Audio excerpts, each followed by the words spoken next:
Yo, what is up guys? It's the Goblin and welcome back to another Fortnite Battle Royale video. In this video, we're going to be talking about the Season 7 Week 8 challenges which have been leaked and found in the files by data miners, what they're going to be, what you guys can expect, and if these challenges are going to change before their expected release, which would be, I'm recording this on Saturday night. You guys might be watching this on Sunday morning or even, after the challenges are out, but the challenges won't be coming out till next Thursday from when I'm recording this video. So we're going to talk about that all in today's video. If you guys could smack that like button, let's go for 1,500 likes. That would be absolutely amazing. I would very, very much appreciate if we could hit that. The support lately has been incredible. Now, I have to put a disclaimer before we get into it, because with all of these leak challenge videos, up until the challenges are actually released, Epic Games can basically change anything. And there's been times where they've changed challenges up to like an hour. I think it was like 3 hours before. One of the times they changed one of the search betweens to and treasure maps, which was really crazy. But they can do changes, and that's why, just because these leak challenges are correct and they are in the files, sometimes a couple of these could change by the time they are released. So that's something I have to put as a disclaimer, but let's get right into this. Now, the reason that I didn't make a leak challenge video last week was that it was kind of weird with the week 7 ones. They seem to be more hidden, and there wasn't, I was trying to do some research on it. I couldn't find really any credible sources reporting on it, and I wasn't really sure. It turned out they were just pretty normal challenges, but that was for the week 7 one, which of course in previous seasons, week 7 mattered so damn much because of, like, the different skins that we had to unlock with that, the enforcer skin, the blockbuster skin, different things like that. But with this one, it's actually, well, week 8 is going to be important if you want to get the black links, and you are going for that based off the battle pass, and then week 9 I think for those like snowfall challenges. But of course, these challenges have the 3 free ones and then the 4 battle pass ones, and these were found in the file. So let's get right into it. First of all, with the free challenges, basically because it's so early until these challenges are going to be released, and Epic Games is not releasing the full details on them, and of course they can change up until that time. Basically, the first challenge is going to be to build structures as of right now, which seems very, very simple. Basically, that building structures is one that comes every once in a while as far as these free challenges, and it's really a gimme of a challenge, because if you play Fortnite and you build like you really should, especially in 2019, everyone can build in this game. That's one that you can really complete fairly quickly. The next one is to deal damage while in the passenger seat of a vehicle, and this one is going to be interesting as far as if this challenge will stay. I think this will be one that would probably stay, because it seems kind of unique, and dealing damage while in the passenger seat of a vehicle would of course apply to any of the vehicles on the ground, but I believe it doesn't just say like an on ground or anything like that, a car. It just says a vehicle, so I'm not sure if the planes would count for this or not. I really don't know if technically that counts or not, but basically I think it would, and dealing damage while in the passenger seat is something that could be a little bit difficult to do, and would kind of encourage more of that riding around going crazy. And depending on how much damage this one actually will take to complete, I think this one could possibly be changed,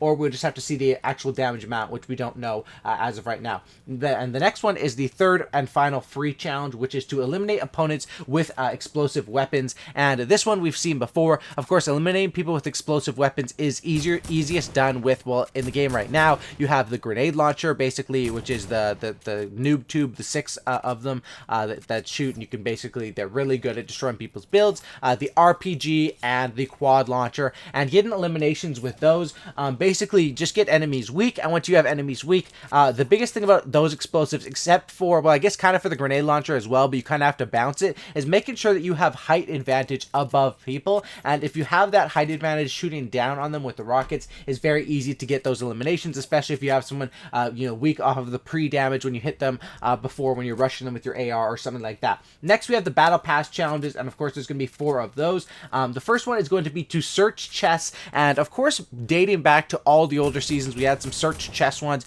which were always like search 7 in this location, different things like that. This one is actually to search chests in Shifty Shafts or Lonely Lodge. Now, it doesn't say the amount. I'm guessing it'll probably be somewhere around 7, and this is good because it doesn't really, Shifty Shafts and Lonely Lodge, they say those 2 separate areas for a reason, to spread the map out so that these challenges don't really ruin flow of gameplay. And a common theme with these challenges this season, and I'm almost completely caught up on my challenges because I want to get the black link skin and some other stuff, is that they've been pretty easy this season compared to the last couple, like the last 2 I would say specifically. But that one is to search chests best in Shifty Shafts or Lonely Lodge. Honestly, I would just go wherever is the furthest away from the bus if you want a tip for how to do this one, because more people are going to go to the one that's closer to the bus, because people are just lazy and don't have patience to wait till the end of the bus. So that's just a tip if you want to drop for more better loot and, you know, run into less people if you want to do that early game, or for this challenge, right? Because you want to get, you kind of want there to be less people there so you can of course get the chest. Next one is going to be to search between a mysterious hatch, a giant rock lady, and a precarious flatbed. And this is of course, you're going to find like a battle star in between those.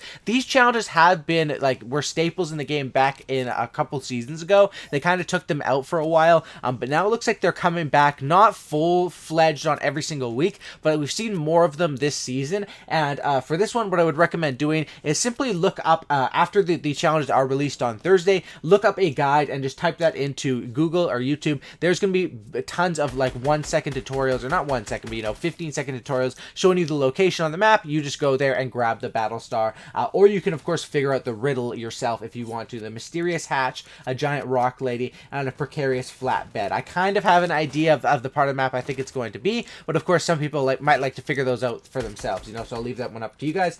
Next one is use a cozy campfire or launch pad. Very easy, especially since they upped the drop of launch pads in the latest patch update, which it wasn't a huge increase. I think it was, I don't know if I'm just guessing, I think it's somewhere around 10%, I'm not sure, but it was a decent, it might even have been more of that, I don't know, I don't really remember, but based off the patch notes, they did buff the drop rate of launch pads, which I was of course hyped about, because I think, especially with the glider redeploy, like people liked that came back. Some people liked it, some people hated it, but the redeploy of it is just so damn slow that I think launch pads are still really, really good to have. So use a cozy campfire or launch pad.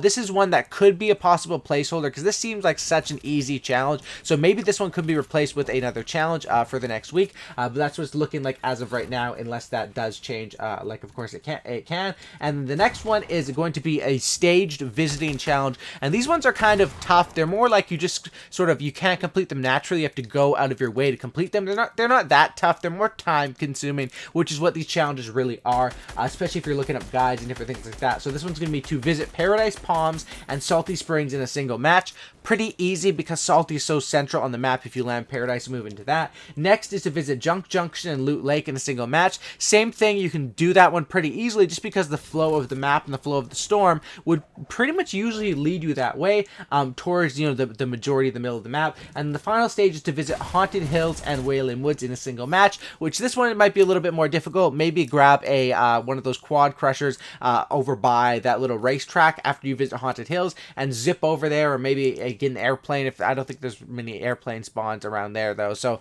you know, you could probably zip over there like that. Anyway, those are going to be the challenges and what you guys can expect. Of course, they are subject to change, but hopefully this will give you guys a good idea of what to expect and how you guys will be able to complete them. Like I said, these challenges are, I mean, they're always tedious, but they're usually, compared to what I've seen, and I've been covering the challenges for a while now, this seasons have been pretty good, and I've been enjoying them, and they've been definitely, you know, not the most difficult that we've ever seen. So I'll leave you guys with the rest of this gameplay, where I get a nice little victory royale here in solos. Drop a like if you guys could, subscribe to the channel if you guys are new, and that's about it, guys. I'll see you guys in the next video, and I'm out. Peace.